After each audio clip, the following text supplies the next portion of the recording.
Hi, today let's learn about fundamental rights and duties. So, ಈ ಚಾಪ್ಟ್ರಲ್ಲಿ ನೀವು as a Indian citizen ಅವ್ರಿಗೆ ಅವರ fundamental rights and duties ಏನು ಅಂತ ನೋಡೋಣ. ಏನಕ್ಕಾಗ ಆ fundamental rights and duties introduce ಮಾಡಿದ್ದು ಅಂತ ಕೂಡ ನೋಡೋಣ. Okay, so starting with what are rights. Rights ಅಂದ್ರೆ ಹಕ್ಕು. ಒಬ್ರು ಈ ದೇಶದಲ್ಲಿ ಒಂದು ಮಗು ಹುಟ್ಟಿತು ಅಂದ್ರೆ ಆ ಮಗು ಮಾತ್ರ ಅಲ್ಲ, ಆ ಮಗು ಪೂರ್ತಿ ಬೆಳವಣಿಗೆಗಾಗಿ ಅಂತಾನೆ ಒಂದು ಹಕ್ಕು ಕೊಡ್ತಾರೆ. So that is nothing but a right. A right means the authority given to a citizen. Citizen ಅಂದ್ರೆ ಈ ದೇಶದಲ್ಲಿ ನೀವು ಹುಟ್ಟಿ ಬೆಳೆದ್ರೆ ನಿಮ್ನ ಈ ದೇಶದಲ್ಲಿ ಹುಟ್ಟಿದ್ರೇನೆ ನಿಮ್ನ ಇಂಡಿಯನ್ ಸಿಟಿಸನ್ ಅಂತಾನೆ ಹೇಳೋದು.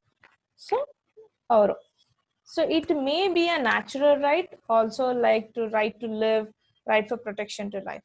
So right to live ಅಂದ್ರೆ ಈ ದೇಶದಲ್ಲಿ ಜೀವಿಸಕ್ಕೆ, ಅದೇ ರೀತಿ ನಿಮ್ಮ ಜೀವಕ್ಕೆ ಅಪಾಯ ಅಂತ ಇದ್ರೆ ಅದು ಅಪಾಯ ಅಂತ ಒಂದು ಬಂದ್ರೆ ನಿಮ್ನ ಪ್ರೊಟೆಕ್ಟ್ ಮಾಡೋ ಒಂದು ಹಕ್ಕು ಈ ದೇಶದಲ್ಲಿ ಇದ್ದಾರೆ.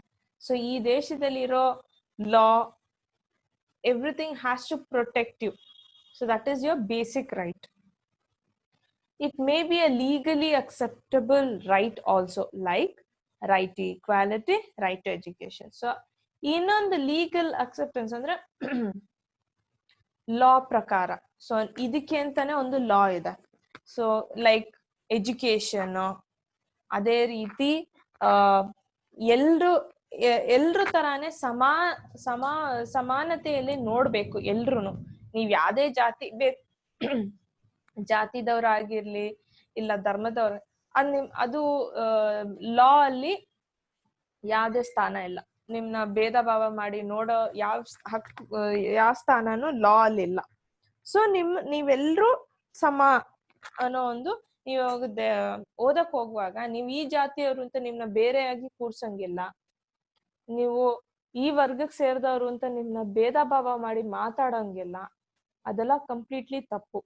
ಸೊ ಆತರ ಇರದೆ ಎಲ್ರಿಗೂ ಸಮಾನತೆ ಇರಬೇಕು ಅಂತಾನೆ ನಿಮಗೆ ಬೇಸಿಕ್ ಲಾಗಳಿದೆ. ಅದು ನೀವು ಆತರ ನಿಮಗೆ ಭೇದ ಭಾವ ನಡೀತಿದೆ ಅಂದ್ರೆ ನೀವು ಕೋರ್ಟಲ್ಲಿ ಹೋಗಿ ಕೇಸ್ ಹಾಕಿದ್ರೆ ನಿಮ್ ಪರವಾಗಿ ನ್ಯಾಯ ಸಿಗೋ ಹಕ್ಕು ನಿಮ್ಮಲ್ಲಿದೆ. For the development of individual and the country, some freedom and rights are inevitable. Hence, our constitution has given some fundamental rights to its citizens. So, development ಅಂದ್ರೆ ಒಂದು ವ್ಯಕ್ತಿಯ ಬೆಳವಣಿಗೆಗೆ ಈ ಹಕ್ಕುಗಳು ಇರೋದು. ಹಕ್ಕು, ಅದೇ ರೀತಿ ನಿಮ್ಗೆ ಅಂತ ಒಂದೊಂದು ಡ್ಯೂಟೀಸ್ ಇದೆ. ನೀವೊಂದು ಇಂಡಿಯನ್ ಸಿಟಿಸನ್ ಅಂದ ಆಮೇಲೆ ಈ ತರನೇ ನಡ್ಕೊಬೇಕು. ನೀವು ಇಂಡಿಯನ್ ಫ್ಲಾಗ್ ನ ರೆಸ್ಪೆಕ್ಟ್ ಮಾಡ್ಬೇಕು. ಇಂಡಿಯನ್ ಆಂಥಮ್ ಬಂದಾಗ ಎದ್ದು ನಿಂತು ರೆಸ್ಪೆಕ್ಟ್ ಮಾಡ್ಬೇಕು. ಮತ್ತೆ ಸುತ್ತಮುತ್ತ ಇರೋ ಜನರನ್ನೆಲ್ಲ ಸುತ್ತಮುತ್ತಲು ಸಮಾಧಾನವನ್ನ ಕಾಪಾಡ್ಬೇಕು. ಸೊ ಇದೆಲ್ಲ ನಿಮ್ ಡ್ಯೂಟೀಸ್. ಅಂಡ್ ರೈಟ್ಸ್, ಹಕ್ಕು ಅಂದಿರ್ತಾರ, ನಿಮಗಾಗಿ ಅಂತಾನೆ ಸಪ್ರೇಟ್ ಹಕ್ಕುಗಳು ಇದೆ. ಅದೆಲ್ಲ ಏನಿದ್ರು ಯಾರು ನಿಮ್ಮಿಂದ ಕಿತ್ಕೊಳಕ್ ಆಗದೆ ಇರೋ ಹಕ್ಕುಗಳು ಇದೆಲ್ಲ. ಸೊ ಒಂದು ಮನುಷ್ಯನಿಗೆ ಆ ಬೆಳವಣಿಗೆಗೆ ಮಾತ್ರ, ಅವ್ರ ಬೆಳವಣಿಗೆ ಮಾತ್ರ ಅಲ್ಲ, ಅವ್ರು ಬೆಳೆದ್ರೇನೆ ದೇಶನೂ ಬೆಳೆಯೋದು. ಇವಾಗ ಒಬ್ರಿಗೆ ವಿದ್ಯೆ ಕೊಡೋ ಒಂದು ರೈಟ್ ಬಂತು, ಹಕ್ಕು ಬಂತು ಅಂದ್ರೆ, ವಿದ್ಯೆ ಸಿಗೋ ಹಕ್ಕು ಬಂತು ಅಂದ್ರೆ ಆ ಒಂದು ಮನುಷ್ಯ ವಿದ್ಯಾರ್ಥಿ ಚೆನ್ನಾಗಿ ಓದಿ ಅದೇ ರೀತಿ ಒಂದು ಕೆಲ್ಸ ಸಿಗುತ್ತೆ. ಆ ಕೆಲ್ಸದಿಂದ ಬರೋ ಒಂದು ಇನ್ಕಮ್ಮು ದೇಶನೂ ಉದ್ಧಾರ ಆಗುತ್ತೆ ಫಾರ್ ಶೋರ್.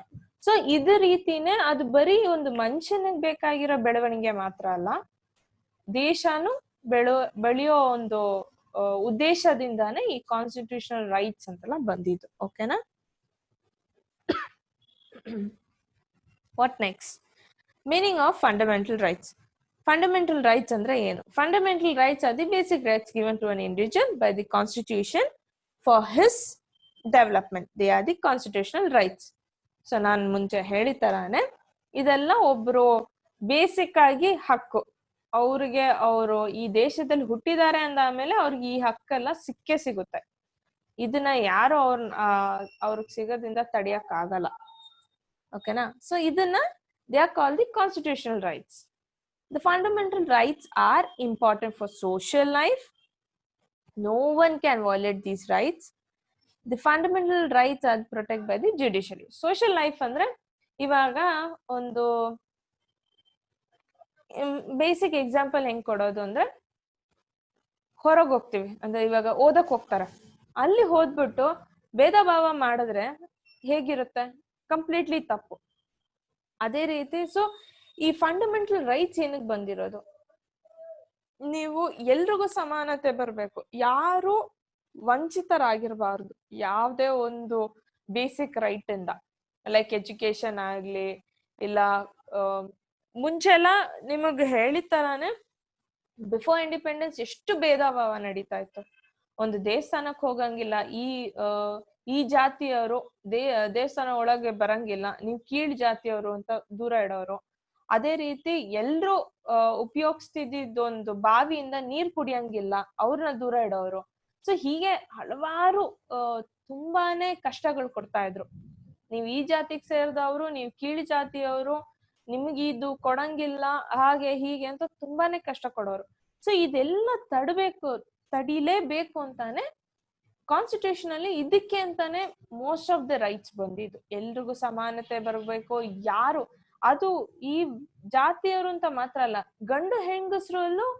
ಗಂಡಸ್ರು ಹೆಂಗಸ್ರು ಅಂತಾನೆ ಭೇದ ಭಾವ ಮಾಡಿ ಹೆಂಗಸ್ರನ್ನ ಓದಕ್ ಬಿಡ್ತಿರ್ಲಿಲ್ಲ, ಕೆಲ್ಸಕ್ ಹೋಗಕ್ ಬಿಡ್ತಿರ್ಲಿಲ್ಲ.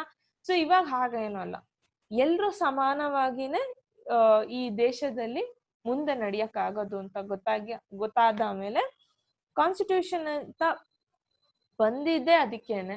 ಅದ್ರಲ್ಲಿ ಬರ್ದಿರೋದೆಲ್ಲ ಎಲ್ರಿಗೂ ಸಮಾನತೆ, ಯಾರು ವಂಚಿತರಾಗಿರ್ಬಾರ್ದು, ಯಾವ್ದೇ ಒಂದು ರೈಟ್ಸ್ ಇಂದಾನು, ಯಾವ್ದೇ ಒಂದು ಹಕ್ಕಿಂದಾನು ಯಾರು ವಂಚಿತರಾಗಿರ್ಬಾರ್ದು, ಎಲ್ರಿಗೂ ಎಲ್ಲಾ ತರದ್ದು ಒಂದು ಸಮಾನತೆ ಬರ್ಬೇಕು ಈ ದೇಶದಲ್ಲಿ, ಸೊಸೈಟಿಯಲ್ಲಿ ಎಲ್ರು ಒಂದೇ ತರ ನೋಡ್ಬೇಕು ಅಂತ ತುಂಬಾನೇ ಆ ಒಂದು ಮೋಟಿವ್ ಇಡ್ಕೊಂಡೆ ಇದು ಈ ತರ ಫಂಡಮೆಂಟಲ್ ರೈಟ್ಸ್ ಎಲ್ಲ ಬಂದಿದ್ದು. ಸೊ ಫಂಡಮೆಂಟಲ್ ರೈಟ್ಸ್ ಎಲ್ರ ಜೊತೆ ಒಟ್ಟಿಗೆ ಬೆರೆಯಕ್ಕೂ ಬೇಕು, ಇಂಪಾರ್ಟೆಂಟೇ ಅದು. ಆ ಒಂದು ಹೆದರಿಕೆ ಇರುವಾಗ್ಲೇ ಇಲ್ಲಾಂದ್ರೆ ನಾವ್ ಎಲ್ರನ್ನೂ ಭೇದ ಭಾವ ಮಾಡಿ ಅವ್ರನ್ನ ಈ ಇದಕ್ ಸೇರಿಸಬಾರ್ದು, ಅದ್ ಮಾಡ್ಬಾರ್ದು, ಇದು ಮಾಡ್ಬಾರ್ದು ಅಂತ ಸ್ಟಾರ್ಟ್ ಮಾಡ್ತೀವಿ. ಸೊ ಆ ಒಂದು ಸೋಷಿಯಲ್ ಲೈಫ್ಗೂ ಎಲ್ರ ಜೊತೆ ಸೇರಕ್ಕೂ fundamental right is very much important. No one can violate these rights. ಯಾರು ಇದನ್ನ ಹೆದರಾಕೊಂಡು ಮುಂದೋಗಕ್ಕಾಗಲ್ಲ. The fundamental rights are protected by the judiciary. So ಇದೆಲ್ಲ ಲಾ, ಇದಕ್ಕೆ ಅಂತ ಲಾ ಇದೆ. ಸೊ ಆ ಒಂದು ಲಾ ಇಂದಾನೆ ಇದೆಲ್ಲ ನಡೀತಾ ಇರೋದು. ಓಕೆನಾ? What next? Types of fundamental rights. The Constitution of India has prominently provided 6 fundamental rights to all its citizens. So there are 6 fundamental rights. Nodana adi yadyadu anta. Right to equality, right to freedom, right against exploitation, right of religion, culture and educational right, right to constitutional remedies anta. So first law ಏನು ಎಲ್ಲ detail ಆಗಿ ನೋಡೋಣ. Right to equality ಅಂದ್ರೆ ಸಮಾನತೆ. All are equal before the law. Nobody is above the law, and all deserve equal protection are the aspects included in the right to equality. So right to equality ಅಲ್ಲಿ ಇರೋ aspects ಏನು, all are equal before the law ಅಂದ್ರೆ ಎಲ್ರೂ ಸಮ. ನೀವು ಗಂಡಸು ಹೆಂಗಸು ಅಂತ ಭೇದ ಭಾವ ಇಲ್ಲ. ಅದೇ ರೀತಿ ನೀವು ಈ ಧರ್ಮಕ್ಕೆ ಸೇರಿದವರು ಅಂತ ಆ ಧರ್ಮಕ್ಕೆ ಸೇರಿದವರು ಅಂತ ಭೇದ ಭಾವ ಇಲ್ಲ. ಸೊ ಇದು ಎಲ್ರೂ ಸಮ, ಲಾ ಮುಂದೆ ಎಲ್ರೂ ಸಮ. ಅದೇ ರೀತಿ nobody is above the law. Law is ultimate. ಲಾಕ್ಕಿಂತ ದೊಡ್ಡದು ಇನ್ನೇನು ಇಲ್ಲ. ಯಾರು ದೊಡ್ಡವರು ಆಗಕ್ಕಾಗಲ್ಲ ಅವ್ರಕ್ಕಿಂತ. ಇದೆಲ್ಲ ಲಾ ಏನೂ ಇಲ್ಲ, ನಮಗ್ ದುಡ್ಡಿದೆ, ನಮಗ್ ಅಧಿಕಾರ ಇದೆ, ನಾವ್ ಮಾಡ್ತೀವಿ ಅಂತ ಯಾರು ಮಾಡಕ್ಕಾಗಲ್ಲ ಈ ದೇಶದಲ್ಲಿ. And all deserve equal protection. So ಎಲ್ರೂ ಕಾಪಾಡ್ಕೊಳ್ಳೋದು, ಎಲ್ರಿಗೂ ಸಮಾಧಾನ ಇರ್ಬೇಕಾಗಿರೋದು ಈ ರೈಟ್ ಟು ಈಕ್ವಾಲಿಟಿಯಲ್ಲಿರೋ ಒಂದು ಮೇನ್ ಮೋಟಿವ್. ಓಕೆನಾ? The government cannot discriminate on the basis of religion, caste, sex, gender or place of birth. Government ನೀವ್ ಈ ಜಾಗದಲ್ಲಿ ಹುಟ್ಟಿದವರು ನಾವು ನಿಮ್ನೆಲ್ಲ ಪ್ರೊಟೆಕ್ಟ್ ಮಾಡಲ್ಲ, ನಿಮ್ಗೆ ಈ ರೈಟ್ಸ್ ಇಲ್ಲ ಅಂತ ಹೇಳಕ್ ಆಗಲ್ಲ. ನೀವ್ ಈ ಅದೇ ರೀತಿ ಲೈಕ್ ಎಲ್ಲ ನಮ್ಮ ಮುಂದೆ ಹೇಳಿದ ಭೇದ ಭಾವ, ಯಾವ್ದೇ ರೀತಿ ಭೇದ ಭಾವ ಮಾಡಂಗಿಲ್ಲ government. It cannot restrict entry to shop, hotel or recreational places to any of its citizens. It cannot even restrict anyone from using public wells, tank, road and resting places. Restrict ಅಂದ್ರೆ ತಡ್ಸೋದು. So ಯಾರು ತಡಿಯಕ್ ಆಗಲ್ಲ. ನೀವು ಒಂದು ಅಂಗಡಿಗೆ ಹೋಗ್ಬೇಕಂದ್ರೆ ಹೋಗ್ಬೋದು, free ಆಗೇ ಹೋಗ್ಬೋದು. ಅದೇ ರೀತಿ ಹೋಟೆಲ್ಗೆ ಹೋಗೋದಾಗ್ಲಿ, ಇಲ್ಲ ಥಿಯೇಟರ್ಗೆ ಹೋಗೋದಾಗ್ಲಿ, ನೀವು ಅದೇ ರೀತಿ ಎಲ್ರು ಒಂದು ಸೇರೋ ಜಾಗಗಳಲ್ಲಿ, ಪಾರ್ಕ್ ಎಲ್ಲಿ ಹೋಗೋದಿದ್ರು ಯಾರು ನಿಮ್ಮ ತಡಿಯಕ್ ಆಗಲ್ಲ. ಅಂಟಿಲ್ ಅನ್ಲೆಸ್ ಅವು ಒಂದು ರೂಲ್ ಬಂದಿರುತ್ತೆ ಯಾರು ಹೋಗಂಗಿಲ್ಲ ಅಂತ. So then fine. ಅದಿಲ್ದೆ ನೀವು ಇಲ್ಲ ನೀವು ಮಾತ್ರ ಹೋಗಂಗಿಲ್ಲ, ನೀವು ಈ ಜಾತಿ ಸೇರಿದವ್ರು ಇವ್ರು ಹೋಗಂಗಿಲ್ಲ ಅನ್ನೋದು ಕಂಪ್ಲೀಟ್ಲಿ ತಪ್ಪು. ಅದು ಯಾವ್ದೇ ರೀತಿಯಲ್ಲೂ ಗವರ್ಮೆಂಟ್ ಮಾಡೋಂಗಿಲ್ಲ. ಈ ತರ ಭೇದ ಭಾವ ಗವರ್ಮೆಂಟ್ ಮಾಡೋಂಗಿಲ್ಲ. ಓಕೆನಾ? So next, all citizens have the equal opportunity to enter the government service. It cannot forbid anyone from entering the holy places and offer prayers. So ಈ ದೇಶದಲ್ಲಿ ಹುಟ್ಟಾದ್ಮೇಲೆ ನೀವು ಸರ್ಕಾರಿ ನೌಕರಿಗೆ ಅಪ್ಲಿಕೇಶನ್ ಹಾಕ್ಬೋದು. ನಿಮ್ಗೆ ಸರ್ಕಾರಿ ನೌಕರಿ ಸಿಗೋ ಅಧಿಕಾರ ನಿಮಗಿದೆ, ಹಕ್ಕು ನಿಮಗಿದೆ. ಅದಕ್ಕೆ ಬೇಕಾಗಿರೋ ಪ್ರೊಸೀಜರ್ಸ್ ಎಲ್ಲ ಮಾಡಿ ನೀವು ಎಕ್ಸಾಮ್ ಬರೆದು ನೀವು ನಿಮಗ್ ಸಿಕ್ಕಿದ್ರೆ ಎಸ್. ಅದ್ ಬಿಟ್ಬಿಟ್ಟು ನೀವ್ ಈ ಜಾತಿಗೆ ಸೇರಿದವ್ರು ನಿಮ್ಗೆ ಈ ಕೆಲಸ ಸಿಗಲ್ಲ ಅಂತ ಇದ್ರೆ ಅದ್ ತಪ್ಪು. ಓಕೆನಾ? What next? Right to freedom ಅಂದ್ರೆ ಏನು? ದ ರೈಟ್ ಟು ಫ್ರೀಡಮ್ ಅಂದ್ರೆ ಸ್ವಾತಂತ್ರ್ಯ. Given in the constitution provides the following to everyone. So right to freedom ಎಲ್ರಿಗೂ ಯಾವ ತರ ಸ್ವಾತಂತ್ರ್ಯ ಇದೆ ಈ ದೇಶದಲ್ಲಿ ಅಂದ್ರೆ, right to speech and right of expression. So right to speech ಅಂದ್ರೆ ಮಾತಾಡೋದು. ಸ್ಪೀಚ್ ಇಸ್ ಸ್ಪೀಕಿಂಗ್, ಮಾತಾಡೋದು. ನಿಮಗೆ ಯಾವ ರೀತಿ ನಿಮಗೊಂದು ಅನಿಸಿಕೆ ಇದೆಯಾ ಹೇಳ್ಬೋದು ನೀವು.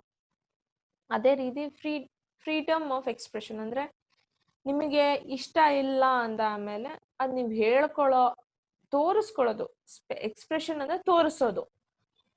ನಿಮ್ಗೆ ಇಷ್ಟ ಆಗ್ಲಿಲ್ಲ ಅಂತ ನಿಮ್ಗೆ ಮೇ ಬಿ ರಿಟರ್ನ್ ಫಾರ್ಮ್ ಅಲ್ಲಿ ಬರ್ದು ಹೇಳೋದು, ಇಲ್ಲ ಹೇಳ್ಕೊಂಡೇ ನೀವು ತೋರಿಸ್ಕೊಬಹುದು. ಸೊ ಇದೇ ರೀತಿ ನಿಮ್ಗೆ ಇಷ್ಟ ಇಲ್ಲ ಅಂದಾದ್ಮೇಲೆ ನಮಗಿಷ್ಟ ಇಲ್ಲ ಅಂತ ಹೇಳ್ಕೊಳ್ಳೋ ಹಕ್ಕು ನಿಮಗಿದೆ. ಓಕೆನಾ? Next, right to participate in the peaceful public meeting. So peaceful ಅಂದ್ರೆ ಸಮಾಧಾನವಾಗಿ ನೀವು ಯಾವುದೇ ಒಂದು ಮೀಟಿಂಗ್, ನೀವು ಜನರೆಲ್ಲ ಸೇರಿ ಒಂದು ಮೀಟಿಂಗ್ ಅಂದ್ರೆ, ನೀವು ಇವಾಗ ನೀವಿರೋ ಜಾಗದಲ್ಲಿ ಏನೋ ಒಂದು ಪ್ರಾಬ್ಲಮ್ ಇದೆ, ರೋಡ್ ಏನೋ ಸರಿಯಾಗಿಲ್ಲ, ಅದಕ್ಕೆ ನೀವು ಅರ್ಜಿ ಹಾಕಿದ್ದೀರಾ, ಆದ್ರೆ ಅಲ್ಲಿಂದ ಗವರ್ಮೆಂಟ್ ಇಂದ ಯಾವ್ದೇ ಒಂದು ನಿಮ್ಗೆ ಮುಂದಿನ ಒಂದು ಏನಂತೀರ ಒಂದು ಒಳ್ಳೆ ಆನ್ಸರ್ ಬಂದಿಲ್ಲ ಅಂದಾದ್ಮೇಲೆ ತುಂಬಾ ಜನ ಏನ್ ಮಾಡ್ತಾರೆ, ನಾವು ಸ್ಟ್ರೈಕ್ ಮಾಡ್ತೀವಿ ಅಂತಾರೆ. ಸ್ಟ್ರೈಕ್ ಎಲ್ಲ ಮಾಡಕ್ ಆಗಲ್ಲ ಆ ತರ ಸಡನ್ ಆಗಿ. ಬಟ್ ದೆನ್ ಒಂದೊಂದ್ ಕಡೆ ಏನಂತಾರೆ, ನಾವು ಮೌನವ್ರತೆ ಕೂತ್ಕೊಳ್ತೀವಿ, ನಾವು ಯಾರ ಹತ್ರ ಮಾತಾಡಲ್ಲ, ಒಡ್ದಾಡಲ್ಲ, ಹಂಗಂದ್ರೆ ಯು ಕ್ಯಾನ್ ಡೂ ಇಟ್. ಅದ್ರಲ್ಲಿ ತಪ್ಪೇನೂ ಇಲ್ಲ.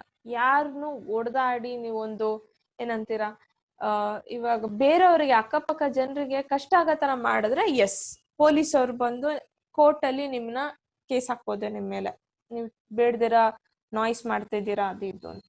ಬಟ್ ಯಾರಿಗೂ ಏನು ಇಲ್ಲದೆ ನೀವು ಸಮಾಧಾನದಲ್ಲಿ ನಡೆಸ್ತಿದ್ದೀರಾ ಅಂದ್ರೆ ಯಾರು ನಿಮ್ನ ಅದಕ್ಕೇನು ಮಾಡಲ್ಲ. ಲೈಕ್ ಎಕ್ಸಾಂಪಲ್ಸ್, ಲೈಕ್ ದೇಶದಲ್ಲಿ ತುಂಬಾನೇ ರೇಪ್ ಕೇಸಸ್ ಎಲ್ಲ ಆದಾಗ ಏನ್ ಮಾಡಿದ್ರು, ತುಂಬಾ ಜನ ಸೇರಿದ್ರು ಒಂದ್ ಜಾಗದಲ್ಲಿ ಸೇರಿ ಸ್ಲೋ ಮಾರ್ಚ್ ಅಂದ್ರೆ ನಡ್ಕೊಂಡು ಹೋದ್ರು. ಯಾರು ಒಬ್ರಿಗೂ ಕಷ್ಟ ಕೊಡದೆ ಅವ್ರ ಒಂದು ರೋಡ್ ಕಾರ್ನರ್ ಅಲ್ಲಿ ನಡ್ಕೊಂಡು ಹೋಗೋದು ಅದ್ ಮಾಡ್ತಾರೆ. ತುಂಬಾ ಜನ ಅವರು ಸಪೋರ್ಟ್ ಕೊಡ್ಬೇಕು ಅಂತ ಹೇಳಿ ಕ್ಯಾಂಡಲ್ ಹಚ್ಚಿಸ್ಬಿಟ್ಟು ಅವ್ರವ್ರ ಮೇ ಬಿ ಒಂದು ಸ್ಟ್ಯಾಚ್ಯೂ ಮುಂದೆ ಕ್ಯಾಂಡಲ್ ಹತ್ತಿಸ್ಬಿಟ್ಟು ಅಲ್ಲಿ ನಿಂತ್ಕೊಳ್ತಾರೆ. So that is until unless ಅಕ್ಕಪಕ್ಕ ಜನರಿಗೆ ಕಷ್ಟ ಆಗದೆ ನೀವು ಪೀಸ್ಫುಲ್ ಆಗಿ ಸಮಾಧಾನದಲ್ಲಿ ನಡೆಸಿದ್ರೆ ದಟ್ ಇಸ್ ಪಾಸಿಬಲ್. ಅದ್ ನಿಮಗೆ ನಿಮ್ ಹಕ್ಕೆ ಅದು. Right to establish institutions and association. So institutions ಅಂದ್ರೆ ಟ್ಯೂಷನ್ಗಳು, ಯಾವ್ದೇ ಒಂದು ಎಜುಕೇಶನಲ್ ಇನ್ಸ್ಟಿಟ್ಯೂಷನ್ ಆಗಿರ್ಬೋದು, ಟ್ಯೂಷನ್ಸ್ ಆಗಿರ್ಬೋದು, ಇಲ್ಲ ಕಂಪ್ಯೂಟರ್ ಕ್ಲಾಸಸ್ ಆಗಿರ್ಬೋದು, ಇಲ್ಲ ಸ್ಕೂಲೇ ಸ್ಟಾರ್ಟ್ ಮಾಡ್ತಿರ್ಬೋದು, ನೀವು ಮಾಡ್ಬೋದು. ಅದೇ ತರ ಅಸೋಸಿಯೇಷನ್ಸ್ ಅಂದ್ರೆ ಸಂಘಗಳು. ಸೊ ನಿಮಗ್ ಬೇಕಾಗಿರೋ ತರ ನೀವ್ ಮಾಡ್ಬೋದು, ಯಾರು ನಿಮ್ನ ಸ್ಟಾಪ್ ಮಾಡಕ್ ಬರಲ್ಲ. ಅಂಟಿಲ್ ಅನ್ಲೆಸ್ ಅದು ಬೇರೆಯವರಿಗೆ ಕಷ್ಟ ಆಗದೆ ಇದ್ರೆ ನೀವು ಮಾಡ್ಬೋದು, ಮುಂದೆ ಹೋಗ್ಬೋದು ಅದಲ್ಲಿ. Next, right to travel throughout the country without any restriction. ಅಂದ್ರೆ ನೀವು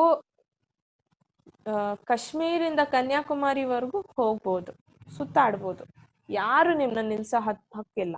ಅಂಟಿಲ್ ಬಟ್ ಒಂದೊಂದು ಜಾಗದಲ್ಲಿ ಟೆರರಿಸಂ ಅಟ್ಯಾಕ್ ಆಗೋ ಚಾನ್ಸಸ್ ಇರುತ್ತೆ, ಒಂದೊಂದು ಜಾಗ ಸೆನ್ಸಿಟಿವ್ ಜಾಗ ಇರುತ್ತೆ, ಆ ಜಾಗಕ್ಕೆ ಹೋಗ್ಬಾರ್ದು ಅಂತ ಗೌರ್ಮೆಂಟ್ ರೂಲ್ ಇರುತ್ತೆ. So then yes, you are not allowed there, ಅಲ್ಲಿ ಹೋಗಕ್ ಆಗಲ್ಲ ನಿಮ್ಗೆ.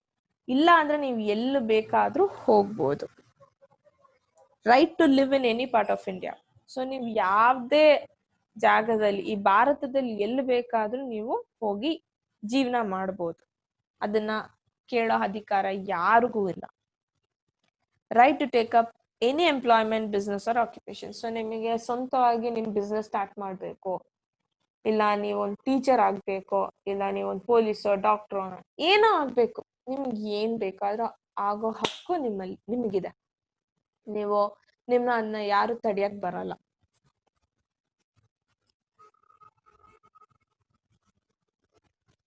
Freedom cannot be discharged as one's like, though it is the fundamental right. ಅಂದ್ರೆ ನಿಮ್ಗೆ ಸ್ವತಂತ್ರ ಇದೆ ಅಂದ್ಬಿಟ್ಟು ನಿಮಗ್ ಬೇಕಾಗಿದ್ದ ತರ ನೀವು ನಡ್ಕೊಳಕ್ಕಾಗಲ್ಲ. ನಿಮಗೆ ಅಂತ ಹಕ್ಕುಗಳಿದೆ, ಹೌದು. ಆದ್ರೆ ಆ ಹಕ್ಕುಗಳನ್ನ ಒಂದು ಲಿಮಿಟ್ ಅಲ್ಲಿ, ಒಂದು ಮಿತಿಯಲ್ಲಿ ನಡೆಸ್ಬೇಕು. ಅದಕ್ಕಿಂತ ಹೆಚ್ಚಾಗಿ ಹೋಯ್ತು, ನೀವು ಎಲ್ಲೋ ಒಂದ್ ಕಡೆ ಇವಾಗ ನಿಮಗೆ ಏನಂತೀರಾ, ನಿಮ್ಗೆ ಅಧಿಕಾರ ಇದೆ, ನಿಮ್ಗೆಲ್ಲ ಹಕ್ಕು ಇದೆ, ನಾನು ಇಂಡಿಯಾ ಬಾರ್ಡರ್ಗೆ ಹೋಗ್ತೀನಿ ಅಂದ್ಬಿಟ್ಟು ಹೋದ್ರೆ ಆಗಲ್ಲ, ಅಲ್ಲಿ ನಿಮ್ನ ಬಿಡಲ್ಲ. ನಿಮ್ಗೆ ಹಕ್ಕಿದೆ ಅಂತ ಹೋಗಿ ಹೇಳಿದ್ರು ಅವ್ರು ನಿಮ್ನ ಬಿಡಲ್ಲ. ಸೊ ನಿಮಗೆ ಇಷ್ಟ ಬಂದಿದ್ ತರ ಅಲ್ಲಿ ಇಲ್ಲಿ ಹೋಗಕ್ಕಾಗಲ್ಲ. ಒಂದೊಂದ್ ಜಾಗದಲ್ಲಿ ರಿಸ್ಟ್ರಿಕ್ಷನ್ಸ್ ಇರುತ್ತೆ, ಅವಾಗ ನಿಮ್ಗೆ ಹೋಗದೆ ಇರ್ಬೇಕಾಗಿರುತ್ತೆ. ದಟ್ ನೀವು ಅರ್ಥ ಮಾಡ್ಕೊಂಡು you have to be there. The Constitution itself states that the government can impose restrictions on the individual freedom on certain occasions. So constitution ಅಲ್ಲೂ ಬರ್ದಿದೆ, ಒಂದು ವ್ಯಕ್ತಿಗೆ ಅವನ ಸ್ವತಂತ್ರ, ಅದೇ ರೀತಿ ಅವನ ಹಕ್ಕನ್ನ ಕೂಡ ಗವರ್ಮೆಂಟ್ ತಡಿಬಹುದು. ಆದ್ರೆ ಎಲ್ಲಾ ಟೈಮಲ್ಲಿ ತಡಿಯಕ್ಕಾಗಲ್ಲ. ಎಕ್ಸ್ಟ್ರೀಮ್ ಆಗಿ ಹೋದ್ರೆ, ಏನೋ ಅಪಘಾತ ಆಗ್ಬೋದು, ಇವ್ರು ಹಿಂಗೇ ಮಾಡ್ತಾ ಇದ್ರೆ ಅಂತ ಅನ್ನುವಾಗ, ಅದಕ್ ನಿಲ್ಸಕ್ ಬರುವಾಗ ಗವರ್ಮೆಂಟ್ ಆ ಹಕ್ಕಿದೆ ತಡಿಯಕ್ಕೆ. For example, it restricts everyone from defaming someone by uncontrolled words on the pretext of discharging one's freedom of speech. So ನಿಮಗೆ ನೀವೊಂದು ಸಭೆಯಲ್ಲಿ ನಿಂತಿದ್ದೀರಾ, ಮೈಕ್ ಕೊಟ್ರು ಅಂದ್ಬಿಟ್ಟು ಬೇರೆಯವ್ರ ಬಗ್ಗೆ ಕೆಟ್ಟ ಭಾಷೆಯಲ್ಲಿ ಮಾತಾಡೋದು, ನಾನು ಅವ್ರನ್ನ ಹಂಗ್ ಮಾಡ್ಬಿಡ್ತೀನಿ ಹಿಂಗ್ ಮಾಡ್ಬಿಡ್ತೀನಿ ಅಂತೆಲ್ಲ ಹೇಳಿದ್ರೆ, ಅಫ್ಕೋರ್ಸ್ ಗವರ್ಮೆಂಟ್ಗೆ ಎಲ್ಲಾ ರೈಟ್ ಇದೆ ನಿಲ್ಸಕ್ಕೆ. ಬಿಕಾಸ್ ನಿಮಗೆ ಮಾತಾಡಕ್ಕೆ ಫ್ರೀಡಮ್ ಇದೆ, ಹೌದು, ನಿಮಗೆ ಸ್ವತಂತ್ರ ಇದೆ ಆದ್ರೆ ನಿಮಗೆ ಅನ್ಕೊಂಡಿದ್ದೆಲ್ಲ ಬೇರೆಯವ್ರ ಬಗ್ಗೆ ತಪ್ಪು ಮಾತಾಡೋ ಅಧಿಕಾರ ಯಾರಿಗೂ ಬಂದಿಲ್ಲ. ಅಂಡ್ ಅವ್ರನ್ನ ಹೆದರ್ಸೋ ತರ ಮಾತಾಡೋದಕ್ಕೂ ಯಾರಿಗೂ ಅಧಿಕಾರ ಇಲ್ಲ. Okay, so let's go ahead with the next one. Right against exploitation. So exploitation ಅಂದ್ರೆ ತುಂಬಾ ಕೀಳವಾಗಿರೋ, ಮುಂಚೆ ಎಲ್ಲ ಕೀಳ್ ಜಾತಿ ಅಂದ್ಬಿಟ್ಟು ಅವ್ರನ್ನ ತುಂಬಾನೇ ಕಷ್ಟ ಕೊಡೋದು. ಹೆಂಗಸರು ಅಂದ್ರೆ ಅವ್ರಿಗೆ ಎಲ್ಲ ಕೆಲ್ಸದಲ್ಲೂ ಸೇರಿಸ್ಕೊಳ್ದೆ, ನೀವ್ ಹೆಂಗಸರು, ನಿಮ್ಗೆ ಈ ಕೆಲ್ಸ ಕೊಡಕ್ ಆಗಲ್ಲ ಅಂತ ದೂರ ಹಾಕೋದು. ಅಂಡ್ ಮಕ್ಕಳನ್ನ ಚೈಲ್ಡ್ ಲೇಬರ್, ಮಕ್ಕಳನ್ನ ಚಿಕ್ಕ ವಯಸ್ಸಲ್ಲೇ ಕೆಲ್ಸಕ್ಕೆ ಕಳಿಸೋದು, ಅವ್ರ ಕೆಲ್ಸ ಮಾಡಿ ದುಡ್ಕೊಂಡ್ ಬರ್ಬೇಕು. ಅಂಡ್ ಅದೇನಂದ್ರೆ ಚಿಕ್ಕ ಮಕ್ಳಾದಾಗ ಅವ್ರಿಗೆ ದುಡಿಮೆ ಕೂಡ ಕಡಿಮೆ ಕೊಟ್ಬಿಟ್ಟು ಅವ್ರ ಹತ್ರ ತುಂಬಾ ಕೆಲ್ಸ ಮಾಡಿಸೋದು. ಆಕ್ಚುಲಿ ಕೆಲ್ಸನೇ ಮಾಡಿಸ್ಬಾರ್ದು, 14 ವರ್ಷ ಆಗೋವರೆಗೂ ಮಕ್ಳಿಗೆ ಕೆಲ್ಸಕ್ಕೆ ಕಳಿಸ್ಬಾರ್ದು. ಅದೇ ರೀತಿ ಒಂದು ಹುಡುಗಿ ಮದ್ವೆ ಆಗಿ ಹೋದ್ರೆ ಅವ್ರ ಹತ್ರ ವರದಕ್ಷಿಣೆ ಅಂತ ಕೇಳೋದು, ಅದ್ ಕೊಡ್ಲಿಲ್ಲ ಅಂದ್ರೆ ಕಷ್ಟ ಕೊಡೋದು, ಮತ್ತೆ ನೀವು ಕೀಳು ಜಾತಿಯವರು ಅಂದ್ಬಿಟ್ಟು ಅವ್ರ ಹತ್ರ ತುಂಬಾನೇ ಏನಂತೀರ ಕಷ್ಟವಾಗಿ ನಡ್ಕೊಳ್ಳೋದು, ತುಂಬಾನೇ ಅವ್ರಿಗೆ ಕಷ್ಟ ಕೊಡೋದು, ಇದೆಲ್ಲ ಮಾಡೋ ಅಧಿಕಾರ ಯಾರಿಗೂ ಇಲ್ಲ. ಸೊ ಇದೆಲ್ಲ ತಡೆಗಟ್ಟಕ್ಕಾಗಿ ಲಾ ಇದೆ. ಸೊ ಇದೇ ರೈಟ್ ಅಗೇನ್ಸ್ಟ್ ಎಕ್ಸ್ಪ್ಲಾಯ್ಟೇಷನ್ ಆಬ್ಜೆಕ್ಟಿವ್. ಅವ್ರ ಮೋಟಿವೇ ಇದೆ, ಇದನ್ನೇ ಸ್ಟಾರ್ಟ್ ಮಾಡಿದೇನಕ್ಕೆ ಅಂದ್ರೆ. So in order to restrict exploitation in the name of religion, caste, gender, sector, the state and the central government has enforced many laws. So ಇದೆಲ್ಲ ತಡೆಗಟ್ಟಕ್ಕಾಗಿ ಲಾ ಇದೆ. So ಇವಾಗ examples ಹೇಳ್ಬೇಕಂದ್ರೆ, ಒಂದ್ ಹುಡುಗಿ ಮದ್ವೆ ಆಗೋವಾಗ ಡೌರಿ ಕೊಡ್ಲಿಲ್ಲ ಅಂತ ಅವಳನ್ನ ತುಂಬಾ ಕಷ್ಟ ಕೊಡೋದಾಗ್ಲಿ ಮಾಡೋಂಗಿಲ್ಲ. ಅದೇ ರೀತಿ ಚಿಕ್ಕ ಮಕ್ಕಳನ್ನ ಕೆಲ್ಸಕ್ ತಗೊಂಡು ಅವ್ರನ್ನ ಕಷ್ಟ ಕೊಡೋದು, ಚಿಕ್ಕ ಮಕ್ಳ ಹತ್ರ ಕೆಲ್ಸ ಮಾಡಿಸಿ ಅವ್ರಿಗೆ ದುಡ್ಡು ಮಾಡಂಗೆ ಇಲ್ಲ. ನೆಕ್ಸ್ಟ್, ಚಿಕ್ಕ ಮಕ್ಕಳನ್ನ ಚಿಕ್ಕದಲ್ಲೇ ಮದ್ವೆ ಮಾಡಿ ಕಳ್ಸೋದು, child marriage, that is also against the law. So ಇದು ಎಲ್ಲ ಅದ್ ಮಾತ್ರ ಅಲ್ಲದೆ ತುಂಬಾ ಏನೋ ಕಷ್ಟದಲ್ಲಿರೋರ್ನ ತುಂಬಾ ಕೆಲ್ಸ ಮಾಡಿಸಿ ಅವ್ರಿಗೆ ದುಡ್ಡೇ ಕೊಡದೆ, ಅಂದ್ರೆ ಅವ್ರಿಗೆ ಸ್ಯಾಲ್ರಿನೇ ಕೊಡದೆ ಕಷ್ಟ ಕೊಡೋದು, ಅದ್ ಮಾಡಂಗೆ ಇಲ್ಲ. ಸೊ ಇದೆಲ್ಲದಕ್ಕೂ ಫಾರ್ ಆಲ್ ದೀಸ್ ಥಿಂಗ್ಸ್, ಇದು ಐಮ್ ಜಸ್ಟ್ ಸ್ವಲ್ಪ ಈ ಒಂದೊಂದು ಇನ್ಸ್ಟೆನ್ಸ್ ಹೇಳ್ತೀವಿ, ಎಕ್ಸಾಂಪಲ್ಸ್ ಹೇಳ್ತೀವಿ. ಈ ತರ ಹಲವಾರು ಎಕ್ಸಾಂಪಲ್ಸ್ ಇದೆ. ಸೊ ಇದೆಲ್ಲ ತಡೆಗಟ್ಟಕ್ಕಾಗಿ ಸ್ಟೇಟ್ ಗವರ್ಮೆಂಟ್ ಆಗ್ಲಿ ಸೆಂಟ್ರಲ್ ಗವರ್ಮೆಂಟ್ ಆಗ್ಲಿ ಅವ್ರದ್ದಾಗಿರೋ ಲಾಗಳಿದೆ ಟು ಪ್ರೊಟೆಕ್ಟ್ ಎವ್ರಿಬಡಿ. ಓಕೆನಾ? ಫಾರ್ ಎಕ್ಸಾಂಪಲ್ ಟೇಕಿಂಗ್ ಡೌರಿ ಹೇಳೋಣಲ್ಲ, ವರದಕ್ಷಿಣೆ is punishable offense. ಅದು ಕಂಪ್ಲೀಟ್ಲಿ ತಪ್ಪು. Even the practice of bonded labour is prohibited. Bonded labour ಅಂದ್ರೆ ಇವಾಗ ಯಾರೋ ಒಬ್ರು ಇಷ್ಟು ದುಡ್ಡು ತಗೊಂಡ್ಬಿಟ್ಟಿರ್ತಾರೆ, ನಮ್ಗೆ ಇದು ನಮ್ಗೆ ಸ್ವಲ್ಪ ಕಷ್ಟ ಇದೆ ಅಂತ. ಸೊ ಆ ದುಡ್ಡು ತಗೊಂಡಿರೋದಿಕ್ಕೆ ಇಷ್ಟು ವರ್ಷ ನಾನು ಕೆಲಸ ಮಾಡ್ಕೊಡ್ತೀನಿ, ನಾನ್ ಮಾತ್ರ ಅಲ್ಲ ನನ್ ಮಕ್ಳು ಮಾಡ್ಕೊಡ್ತಾರೆ ನಾನು ಮಾಡಿದ್ದು ದುಡ್ಡು ತಗೊಂಡಿದ್ದಕ್ಕೆ ಅಂತ ಬರ್ದ್ಕೊಡೋದಾಗ್ಲಿ, ಅವ್ರನ್ನ ಆಳಾಗಿ ಹಿಡ್ಕೊಂಡು ಕೆಲಸ ಮಾಡಿಸ್ಕೊಳ್ಳೋದು ಕಂಪ್ಲೀಟ್ಲಿ ತಪ್ಪು. Employing children in certain industries such as beadi making, mining, cracker manufacturing has been banned. So beadi ಮಾಡೋದು, ಮೈನಿಂಗ್ ಏನಂತಾರೆ ಗೋಲ್ಡ್ ಮೈನಿಂಗ್, ಅದು ಮತ್ತೆ ಕ್ರ್ಯಾಕರ್ ಅಂದ್ರೆ ಪಟಾಕಿಗಳು ಮಾಡ್ತಾರಲ್ಲ, ಆ ಜಾಗದಲ್ಲೆಲ್ಲ ತುಂಬಾ ಚಿಕ್ಕ ಮಕ್ಕಳನ್ನ ಕೆಲ್ಸಕ್ಕೆ ತಗೊಳ್ಳೋರು. ಸೊ ಅದೆಲ್ಲ ಕಂಪ್ಲೀಟ್ಲಿ ಬ್ಯಾನ್ ಮಾಡಿದ್ದಾರೆ, ನಿಲ್ಲಿಸೇ ಬಿಟ್ಟಿದ್ದಾರೆ ಅದನ್ನೆಲ್ಲ. Okay, the children are expected to get education till the age of 14 years. 14 ವರ್ಷ ಆಗೋವರೆಗೂ ಎಲ್ಲ ಮಕ್ಕಳು ವಿದ್ಯೆ ಅವ್ರಿಗೆ ಸಿಗಲೇಬೇಕು. That is a necessity. ಓಕೆನಾ? ದಟ್ಸ್ ವೆರಿ ಇಂಪಾರ್ಟೆಂಟ್ ಅಂತ ಗವರ್ಮೆಂಟೇ ಹೇಳಿರೋದು. So what next? Right to freedom of religion ಅಂದ್ರೆ ನಿಮಗ್ ಸ್ವತಂತ್ರ ಇದೆ, ನಿಮಗ್ ಯಾವ ಧರ್ಮ ಪಾಲಿಸ್ಬೇಕೋ ಅದ್ ನೀವು ಮಾಡ್ಕೊಬಹುದು. The citizens of India have the right to accept and follow religion of their own choice. ನಿಮಗ್ ಬೇಕಾಗಿರೋದು ಧರ್ಮ ನೀವೇ ತಗೊಂಡು ನೀವು ಪಾಲಿಸ್ಬೋದು. Everyone has the right to observe their religion practices without disturbing peace, discipline, hygiene in the mind. So ನೀವೊಂದು ಧರ್ಮ ನೀವು ಪಾಲಿಸ್ಬೋದು, ಆದ್ರೆ ಅಕ್ಕಪಕ್ಕ ಇರೋ ಜನರನ್ನ ಕಷ್ಟ ಕೊಟ್ಟು ತಪ್ಪು. ಅವ್ರನ್ನ ನೀವ್ ಈ ಧರ್ಮ ಪಾಲಿಸ್ತಿದ್ದೀರಾ ಅಂದ್ಬಿಟ್ಟು ಅವ್ರಿಗೂ ಅದೇ ಧರ್ಮ ಪಾಲಿಸ್ಬೇಕು ಅಂತ ಫೋರ್ಸ್ ಮಾಡೋದು ತಪ್ಪು. The Constitution also prohibits religion's conversion by force. Conversion ಅಂದ್ರೆ ಫೋರ್ಸ್ ಮಾಡಿ ನೀವು ಪಾಲಿಸ್ತಿರೋ ಧರ್ಮನೇ ಬೇರೆಯವರು ಪಾಲಿಸ್ಬೇಕು ಅಂತ ಏನಂತೀರ ಫೋರ್ಸ್ ಮಾಡೋದು, ಅವರು ಕನ್ವರ್ಟ್ ಮಾಡಿಸೋದು, ಬೇರೆ ಧರ್ಮ ಪಾಲಿಸಿ ಅಂತ ಹೇಳಿ ಮಾಡೋದು. ಟೆಂಪ್ಟೇಷನ್ ಆರ್ ಬೈ ಫಾಲ್ಸ್ಹುಡ್ಸ್, ಲೈಕ್ ಅವ್ರಿಗೆ ನೀವು ಈ ಧರ್ಮಕ್ಕೆ ಸೇರಿದ್ರೆ ನಿಮ್ಗೆ ಇಷ್ಟು ದುಡ್ಡು ಬರುತ್ತೆ, ಇಲ್ಲ ನಿಮ್ಗೆ ಈ ತರ ಬರುತ್ತೆ ಅಂತ ಹೇಳಿ ಫೋರ್ಸ್ಫುಲ್ ಆಗಿ ಅವ್ರಿಗೆ ಇಷ್ಟ ಇಲ್ಲ ಅಂದ್ರೇನು ಅವ್ರನ್ನ ಕನ್ವರ್ಟ್ ಮಾಡಿಸೋದು ತಪ್ಪು. ಅದು ಗವರ್ಮೆಂಟ್ ಲಾ ಅಲ್ಲೇ ಇರೋದು, ಕಂಪ್ಲೀಟ್ಲಿ ಲಾ ಅಲ್ಲಿ ಒಂದು ಸ್ಟೇಟ್ಮೆಂಟ್ ಇದೆ, ಈ ತರ ಮಾಡಂಗಿಲ್ಲ. ಅವ್ರಿಗೆ ಇಷ್ಟ ಬಂದು ಅವರು ಕನ್ವರ್ಟ್ ಮಾಡಿದ್ರೆ ಸರಿ, ಪರವಾಗಿಲ್ಲ. ಆದ್ರೆ ಫೋರ್ಸ್ಫುಲ್ ಆಗಿ ನೀವು ಇದು ಧರ್ಮಕ್ಕೆ ಪಾಲಿಸ್ಬೇಕು ಅಂತ ಹೇಳಿ ಇದು ರೂಲ್ ಮಾಡೋದು ಅದೆಲ್ಲ ತಪ್ಪು. ಓಕೆನಾ?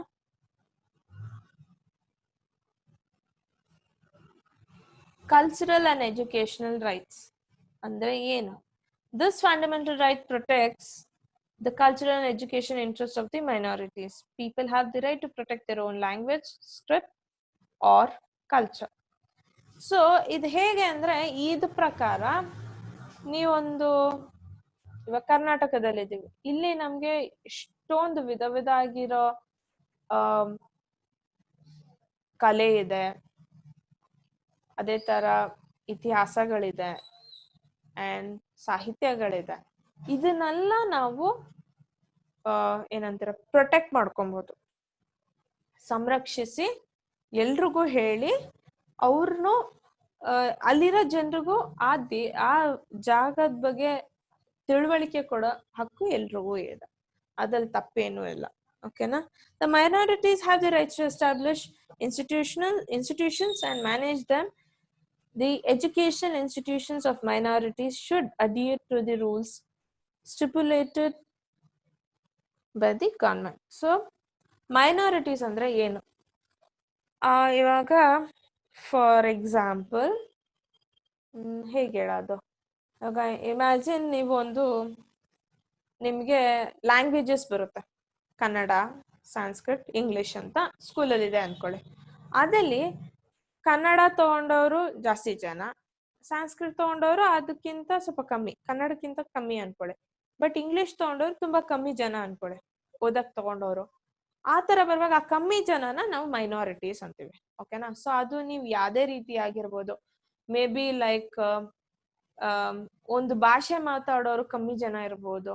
ಸೊ ಅವ್ರಿಗೇನು ಆ ಭಾಷೆ ಸತ್ತೋಗುತ್ತೆ, ಮುಂದಿನ ಪೀಳಿಗೆಗೆ ನಮ್ಗೆ ಹೇಳ್ಕೊಡ್ಲಿಲ್ಲ, ನಾವ್ ಮತ್ತೆ ಮುಂದಿನ ಜನರಿಗೆ ಹೇಳ್ಕೊಡ್ಲಿಲ್ಲ ಅಂದ್ರೆ ಅದಲ್ಲಿರೋ ಒಂದು ಕಲೆ ಯಾರಿಗೂ ಗೊತ್ತಾಗ್ದಿಲ್ದೆ ಹೋಗುತ್ತೆ ಅನ್ನುವಾಗ ಅವ್ರೇನ್ ಮಾಡ್ತಾರೆ, ಅವ್ರದ್ದೇ ಅಂತ ಒಂದು ಪುಸ್ತಕ ಬರೆಯಕ್ ಸ್ಟಾರ್ಟ್ ಮಾಡ್ಬೋದು. ಇಲ್ಲ ಒಂದೊಂದ್ ಸ್ಕೂಲ್ಸ್ ಅಲ್ಲಿ ನಾವು ಈ ತರ ಹೇಳ್ಕೊಡ್ತೀವಿ, ಯಾರಿಗ ಇಂಟ್ರೆಸ್ಟ್ ಇರುತ್ತೋ ಅವ್ರು ಬಂದ್ ಸೇರ್ಕೊಳ್ಳಿ ಅಂತ ಹೇಳೋದು. ಸೊ ಈ ತರ ಮಾಡ್ಬೋದು, ಅವ್ರ ಸ್ವಂತ ಸ್ಕೂಲ್ ಕೂಡ ಸ್ಟಾರ್ಟ್ ಮಾಡ್ಬೋದು. ಆದ್ರೆ ಸ್ಕೂಲ್ ಸ್ಟಾರ್ಟ್ ಮಾಡೋದ್ ಮಾತ್ರ ಅಲ್ಲ, ನೀವ್ ಅವ್ರು ಅಂತಲ್ಲ, ಯಾರೇ ಆಗಿರ್ಲಿ ಸ್ಕೂಲ್ ಸ್ಟಾರ್ಟ್ ಮಾಡ್ಬೋದು. ಆದ್ರೆ ಗವರ್ಮೆಂಟ್ ಒಂದೊಂದು ರೂಲ್ಸ್ ಕೊಟ್ಟಿರ್ತಾರೆ, ಅದನ್ನ ಪಾಲಿಸ್ಬೇಕು, ಅವಾಗ್ಲೇ ಆ ಸ್ಕೂಲ್ ನಡ್ಸಕ್ ಆಗುತ್ತೆ. Okay, what next? Right to constitutional remedies ಅಂತ ಅಂದ್ರೆ ಏನು? A citizen has the right to approach the court of justice in the event of violation of fundamental rights. So ನಿಮಗೆ ಕೊಟ್ಟಿರೋ ಹಕ್ಕಲ್ಲಿ ಏನೋ ಅಡೆತಡೆ ಆಯ್ತು, ಅವಾಗ ನಿಮ್ಗೆ ಎಲ್ಲ ಹಕ್ಕು ಇದೆ, ಕೋರ್ಟ್ಗೆ ಹೋಗ್ಬಿಟ್ಟು ನನ್ಗೆ ಇರೋ ಹಕ್ಕನ್ನ ಈ ತರ ಯಾರೋ ನನ್ನ ತಡೆದ್ರು, ಏನಕ್ಕೆ ಅಂತ ಕೇಳೋ ಅಧಿಕಾರ ನಿಮಗಿದೆ. This is known as the right to constitutional remedies. Other rights can be protected by the way of protecting these rights. So ಇವಾಗ ನೀವು 5 ರೈಟ್ಸ್ ಓದಿದ್ರಿ, ಅದ 5 ರೈಟ್ಸ್ ಮಾತ್ರ ಅಲ್ಲ, ಇನ್ನಿರೋ ತುಂಬಾ ಹಕ್ಕುಗಳು ಕೂಡ ಈ ಹಕ್ಕು ಥ್ರೂ, ಈ right to constitutional remedies through ನೀವು ಅದನ್ನು ಪ್ರೊಟೆಕ್ಟ್ ಮಾಡ್ಕೊಬಹುದು. ಓಕೆನಾ? Then fundamental rights and duties mean they are directly given to its citizen by the constitution. ಅಂದ್ರೆ ನೀವು ಸಿಟಿಸನ್, ಸೊ ನಿಮಗೆ ಡೈರೆಕ್ಟ್ ಆಗಿ ಬರೋ ಒಂದು ರೈಟ್ಸ್ ಅಂಡ್ ಡ್ಯೂಟೀಸ್ ಅದು. Any individual organization or institution such as parliament, assembly, judicial means, official group, police department and any other public institutions are restricted from violating them. So ಯಾವ್ದೇ ಅಧಿಕಾರಿ ಆಗ್ಲಿ ಬಂದ್ಬಿಟ್ಟು ನಿಮ್ಗೆ ಸ್ಕೂಲ್ ಹೋಗಕ್ಕೆ ಹಕ್ಕಿಲ್ಲ ಅಂದ್ರೆ ಅದು ತಪ್ಪು. ಓಕೆನಾ? ಸೊ ಹಂಗ ಯಾರು ನಿಮ್ ಹಕ್ಕನ್ನ ನಿಮ್ ಕಡೆಯಿಂದ ಹೇಳ್ಕೊಳಕ್ಕೆ ಸಾಧ್ಯವಿಲ್ಲ. In the event of violation, the aggravated person can directly approach the High Court or Supreme Court and seek redressal. ಅಂದ್ರೆ ತುಂಬಾ ನೊಂದಿರೋ ಒಂದು ಮನುಷ್ಯ, ಅವನಿಗೆ ಅವನ ಹಕ್ಕನ್ನ ಕೊಡಕ್ ಆಗದೆ ಇರುವಾಗ ಆ ಮನುಷ್ಯ ಯಾವ್ದೇ ಕೋರ್ಟ್ಗೆ ಬೇಕಾದ್ರೂ ಹೋಗ್ಬೋದು, ಕೋರ್ಟ್ಗೆ ಹೋಗಿ ನ್ಯಾಯ ತಗೋಬಹುದು. In the event of violation of fundamental rights and duties, a right petition can be filed either in the state high court or supreme high court. So ಹಿಂಗೆ ನಿಮ್ಗೆ ಅವ್ರಿಗೆ ಒಂದು ಅವ್ರ ಹಕ್ಕು ಕೊಡಕ್ಕಾಗದೆ, ಅವ್ರ ಹಕ್ಕನ್ನ ಚಲಾಯಿಸಕ್ಕಾಗದೆ ಇರೋ ಟೈಮಲ್ಲಿ ಏನ್ ಮಾಡ್ಬೋದು ಅಂದ್ರೆ ರೈಟ್ ಪೆಟಿಷನ್ ಅಂತ ಇದೆ. ಅಂದ್ರೆ ಏನು? ಈ ಒಂದು ರೈಟ್ ಪೆಟಿಷನ್ ಹೈಕೋರ್ಟ್ ಅವರು ಹೈಯರ್ ಕೋರ್ಟ್ ಆಕ್ಚುಲಿ ಅಂದ್ರೆ ಸುಪ್ರೀಂ ಕೋರ್ಟ್ ಹೈಕೋರ್ಟ್ ಕೊಡ್ಬೋದು, ಇಲ್ಲ ಹೈಕೋರ್ಟ್ ಅದ್ ಕೆಳಗಿರೋ ಚಿಕ್ಕ ಚಿಕ್ಕ ಕೋರ್ಟ್ಗಳಿಗೆ ಒಂದು ಆರ್ಡರ್ ಕೊಡೋದು. ಆರ್ಡರ್ ಹಿಂಗೆ ಅಂದ್ರೆ ಇವಾಗ ಏನೋ ಒಂದು ನಡೀತಾ ಇದೆ, ಒಂದು ಪ್ರೋಗ್ರಾಮ್ ನಡೀತಿದೆ, ಅಲ್ಲಿ ಈ ಒಂದ್ ಮನುಷ್ಯನಿಗೆ ಅವನ್ ಹಕ್ಕು ಕೊಡಕ್ ಆಗ್ತಿಲ್ಲ, ಅವ್ನ್ ಮಾತಾಡಕ್ ಆಗ್ತಿಲ್ಲ, ಅಲ್ಲಿ ಹೋಗಿ ಆ ಸಭೆಯಲ್ಲಿ ಮಾತಾಡಕ್ ಬಿಡ್ತಿಲ್ಲ, ಅದು ತಪ್ಪು. ಆ ಮನುಷ್ಯನಿಗೆ ಒಳ್ಳೆತನ ಇದ್ದು ಆ ಮನುಷ್ಯ ಒಳ್ಳೆ ಕಾರ್ಯ ಮಾಡ್ಕೊಂಡ್ ಬರ್ತಾ ಇರುವಾಗ ಆ ಮನುಷ್ಯ ಹೋಗಿ ಮಾತಾಡ್ಬೋದು, ಅದ್ರಲ್ಲಿ ಯಾರು ನಿಲ್ಸಕ್ ಆಗಲ್ಲ. ಸೊ ಅದ್ ಮಾತಾಡಕ್ ಆಗಲ್ಲ ಅಂತ ಬಂದ್ರೆ ಆ ಮನುಷ್ಯ that person can write a right petition. ಅದು ಅವರು ಕೋರ್ಟ್ ಅಲ್ಲಿ ಹೋಗಿ ಪ್ರೊಡ್ಯೂಸ್ ಮಾಡಿದ್ರೆ ಆ ಕೋರ್ಟ್ ಒಂದು ಸ್ಟೇಟ್ಮೆಂಟ್ ಕೊಡುತ್ತೆ ಬೇರೆ ಕೋರ್ಟ್ಸ್ಗೆ, ಅವ್ರ ಕೆಳಗಿರೋ ಕೋರ್ಟ್ಸ್ಗೆ, ಈ ಒಂದು ಸಭೆ ನಡೆಯೋದನ್ನ ತಡಿಬೇಕು, ಇಲ್ಲ ಈ ತರ ಒಂದು ಡಿಸಿಷನ್ ಪಾಸ್ ಆಗಿರುತ್ತೆ, ಈ ಡಿಸಿಷನ್ ತಡಬೇಕು, ಅದ್ ಮುಂದೆ ಹೋಗಕ್ ಆಗಲ್ಲ ಅಂತ ಕೊಡೋ ಹಕ್ಕು ಇದೆ ಕೋರ್ಟ್ಗೆ. What is fundamental duties? Okay, so let's see what it is. The fundamental rights and duties are the two sides of the same coin. ಅಂದ್ರೆ ಒಂದೇ ಕಾಯಿನ್ ಅದು ಎರಡ್ ಫೇಸ್, ಅದು ಎರಡು ಜೊತೆಗೆ ಇರುತ್ತೆ. The responsibility of an individual to his country is known as duties. ನಾನು ಮುಂಚೆ ಹೇಳಿತರಾನೆ ಒಂದು ದೇಶದಲ್ಲಿ ಹುಟ್ಟಾದ್ಮೇಲೆ ನಮಗೆ ಆ ದೇಶದ ಕಡೆಗೆ ನಮಗೊಂದು ಡ್ಯೂಟಿ ಇರುತ್ತೆ, ಅದೇ ಆ ಡ್ಯೂಟಿನೇ fundamental duties. In case of the people discharge their fundamental duties with self motivation, the progress of the country becomes easier. So ನಿಮಗೆ ನೀವ್ ಈ ಕೆಲಸ ಮಾಡ್ಬೇಕು ಅಂತ ನಿಮ್ನ ಫೋರ್ಸ್ ಮಾಡಿ ತಳ್ಳೋ ಬದಲಾಗಿ ನೀವಾಗ ಮುಂದ್ ಹೋಗಿ ಒಂದ್ ನಮ್ ದೇಶಕ್ಕೆ ಒಳ್ಳೇದಾಗ್ಬೇಕು ಅಂತ ನೀವು ಮುಂದ್ ಹಾಕಿ ಒಳ್ಳೆ ಕೆಲ್ಸಗಳು ಮಾಡ್ತಾ ಇದ್ರೆ ಅದು ದೇಶಕ್ಕೂ ಗವರ್ಮೆಂಟ್ಗೂ ಈಸಿನೇ. In the constitution 11 fundamental duties are included. Okay na, 11 fundamental duties, 6 fundamental rights. Proper ಆಗಿ ನೋಡ್ಕೊಳ್ಳಿ. They are as follows. First duty ಏನು? To respect the constitution, national flag and national anthem. ಮುಂಚೆ ಹೇಳಿತರಾನೆ national flag, national anthem, constitution ಮೇಲೆ respect ಇರಬೇಕು. Next, to follow the noble ideas that inspired our struggle from freedom. So freedom struggle ನಡೆಯುವಾಗ ಹೋರಾಟಕ್ಕಾಗಿ, ಒಂದು ಸ್ವತಂತ್ರ ಹೋರಾಟಕ್ಕಾಗಿ ಏನೆಲ್ಲ ಕಷ್ಟ ನಡೀತು, ಆ ಟೈಮಲ್ಲಿ ಏನೆಲ್ಲ ಒಂದೊಂದು ಥಾಟ್ ಪ್ರೊಸೆಸ್ ಬಂತು, ಏನೇನ್ ಐಡಿಯಾ, ಎಷ್ಟೊಂದ್ ಜನ ಗಾಂಧೀಜಿ ಅವರಾಗಿರ್ಲಿ ಹಾಗೆ ತುಂಬಾ ಹೋರಾಟಗಾರರು ಒಳ್ಳೆತನ ಹೇಳಿದ್ರು, ಅದನ್ನ ನಾವು ಪಾಲಿಸ್ಬೇಕು, ಆ ಒಳ್ಳೆತನನ ನಮ್ಮಲ್ಲೂ ಅಳವಡಿಸ್ಕೊಬೇಕು, ಅದನ್ನ ನಾವು ರೆಸ್ಪೆಕ್ಟ್ ಮಾಡ್ಬೇಕು. To protect the unity of India. India ನೀವು ಬೇರೆ ಬೇರೆ ಈ ಭಾರತ ತುಂಬಾ ವಿಶಾಲವಾಗಿರೋದು, ಸೊ ತುಂಬಾ ಜನರಿದ್ದಾರೆ, ತುಂಬಾ ಧರ್ಮದ ಜನ ಇದ್ದಾರೆ, ಅವ್ರು ಎಲ್ರು ಒಂದಾಗಿ ಒಂದೇ ರೀತಿಯಲ್ಲಿ ನಡೆಸ್ಬೇಕು. That is good enough. To defend the motherland, ನಮ್ ದೇಶಕ್ಕಾಗಿ ಹೋರಾಡೋದು. To promote the spirit of common brotherhood amongst all the people of India. So ನಾವು ಯಾವುದೇ ಭೇದ ಭಾವ ಇಲ್ಲದೆ ಎಲ್ರೂ ಒಟ್ಟಿಗೆ ಸಮಾಧಾನದಲ್ಲಿ ಇರಬೇಕು. Next, to preserve our rich heritage. ನಮ್ ದೇಶದಲ್ಲಿರೋ ಕಲಾಚಾರವನ್ನು ಎತ್ತಿಡಿಬೇಕು, ಅದನ್ನ ನಾವು ಬಿಟ್ಕೊಟ್ಟು ಅದನ್ನ ಮುಂದಿನ ಪೀಳಿಗೆಗೆ ನಾವು ಹೇಳ್ಕೊಡ್ಬೇಕು, ನಾವು ಕಲಿಬೇಕು, ಅದೇ ರೀತಿ ಮುಂದ್ ನಡೆಸ್ಕೊಂಡು ಹೋಗ್ಬೇಕು. To protect and improve the natural resources. ನಮ್ ಸುತ್ತಮುತ್ತಲಿನ ಇರೋ ಎಲ್ಲ ಎನ್ವೈರ್ಮೆಂಟ್ ನ ನಾವು ಸುರಕ್ಷದಿಂದ ಅದನ್ನ ಪ್ರೊಟೆಕ್ಟ್ ಮಾಡಬೇಕು, ಮರ ಗಿಡನ ತುಂಬಾ ಬೆಳೆಸ್ಬೇಕು. To develop scientific temper and the spirit of enquiry. So ಎಲ್ಲ ಯಾವುದೇ ಒಂದು ವಿಚಾರ ಬಂದ್ರು ಅದು ಏನಕ್ಕೆ ಮಾಡ್ತಿದ್ದಾರೆ ಅನ್ನೋ ಒಂದು ಯೋಚನೆ ನಮಗ್ ಬರ್ಬೇಕು. To safeguard public property and give up the violence. ನಮ್ ಸುತ್ತಮುತ್ತಲಿನ ಇದನ್ ಎಲ್ಲಾ ಒಂದು ವಸ್ತುನು ನಾವು ಕಾಪಾಡ್ಕೊಬೇಕು. ನಾವು ಯಾವ್ದೂನು ಬಿಟ್ಕೊಟ್ಟು ಅದನ್ನ ಏನಂತೀರ ಡ್ಯಾಮೇಜ್ ಮಾಡೋದಾಗ್ಲಿ ಅದು ಏನು ಮಾಡಬಾರ್ದು. To strive towards excellence in all spheres of individual and collective activeness. So ಎಲ್ಲಾ ರೀತಿನೂ ನಾವು ಮುಂದೆ ಹೋಗಕ್ಕೆ ಪ್ರಯತ್ನ ಪಡ್ಬೇಕು. ನಾವ್ ಯಾವ್ದೇ ರೀತಿ ಒಬ್ರನ್ನ ಕೀಳವಾಗಿ ನೋಡಿ ಅವ್ರನ್ನ ಮುಂದೆ ಹೋಗಕ್ ಆಗದಿರೋ ತರ ಕಷ್ಟ ಕೊಡೋದು ತಪ್ಪು.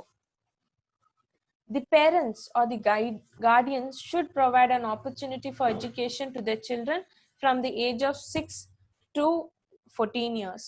So 6 ವರ್ಷದಿಂದ 14 ವರ್ಷದವರೆಗೂ ಇರೋ ಮಕ್ಕಳು ಅವರ ತಂದೆ ತಾಯಿ ಆಗಿರ್ಬೋದು, ಇಲ್ಲ ಅವ್ರನ್ನ ನೋಡ್ಕೊಳ್ಳೋ ಯಾರೇ ಆಗಿರ್ಬೋದು, ಅವರು ಇವ್ರಿಗೆ ವಿದ್ಯೆ ಕೊಡೋ ಒಂದು ಇಂಪಾರ್ಟೆನ್ಸ್ ಹೇಳ್ಬೇಕು. Okay, so that's it. So what next? In case of the citizen does not discharge any of his fundamental duties, the government cannot question it in the court of law. Even then, all citizens are expected to do their duties with self-motivation. So rights na hakkana ನೀವು ಯಾವುದೇ ರೀತಿ ಏನಂತೀರ ತಪ್ಪು ರೀತಿಯಲ್ಲಿ ಉಪಯೋಗಿಸಿದ್ರೆ ನಿಮ್ನ ನಿಲ್ಸೋ ಹಕ್ಕು ಗವರ್ಮೆಂಟ್ಗೆ ಇದೆ. ಆದ್ರೆ ನಿಮ್ ಡ್ಯೂಟೀಸ್ ನೀವ್ ಮಾಡದೇ ಇದ್ರೆ ಗವರ್ಮೆಂಟ್ ಬಂದು ನೀವ್ ಏನಕ್ ಮಾಡ್ಲಿಲ್ಲ ಅಂತ ಕೇಳೋ ಹಕ್ಕು ಗವರ್ಮೆಂಟಿಗಿಲ್ಲ. ಆದ್ರೆ ನೀವ್ ಮಾಡೋದು ಅದ್ ನೀವು ನಿಮ್ ದೇಶಕ್ಕೆ ತೋರಿಸ್ತಿರೋ ಒಂದು respect. Okay, so here ends the chapter.